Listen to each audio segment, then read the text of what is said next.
Lebih baik kita berjuang mencari modal dibanding kita diem aja.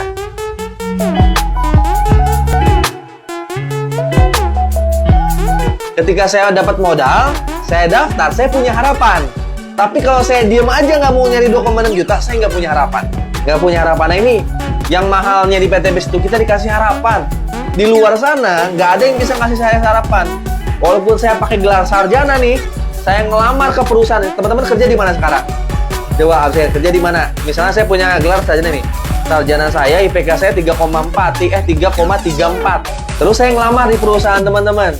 Teman-teman kan punya kerjaan sekarang nih.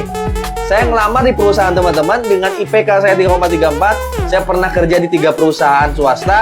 Kira-kira nih, perusahaan teman-teman, bosnya, kalau saya 3 tahun kerja di sana, yakin nggak ngasih saya mobil dan rumah? Kalau saya nggak daftar PTBS nih, saya berharapnya jadi karyawan, ngelamar kerja. Saya ngelamar di perusahaan teman-teman nih, mau yang PNS kek, teman-teman, mau yang swasta kek, saya ngelamar. Yakin nggak perusahaan teman-teman bisa ngejamin saya kalau saya kerja di sana, dalam 3 tahun saya bisa punya Pajero, saya bisa punya Mercy, saya bisa punya rumah? Yakin ngejamin nggak? Ada nggak yang bisa ngasih harapan ke saya? Kang, kerja di perusahaan saya, Kang. 3 tahun, Kang Algian. Kalau kayak Kang Algian nih bisa dapat rumah, bisa dapat Pajero, bisa dapat Mercy. Ada yang bisa ngasih harapan kayak saya gitu? Coba ketik di kolom komentar. Ada nggak perusahaan yang bisa ngasih harapan saya untuk bisa keluar dari permasalahan saya waktu itu? Nggak ada. Yakin? Atau perusahaan network marketing yang dalam 3 tahun bisa ngasih itu semua ke saya?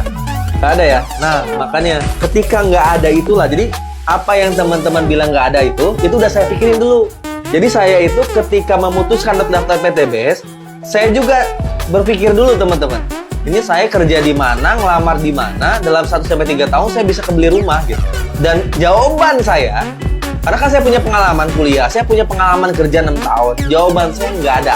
Ya, jawaban saya nggak ada. Tapi ketika Pak Sunario presentasi, di sana ada harapan, kata saya. Emang perlu proses.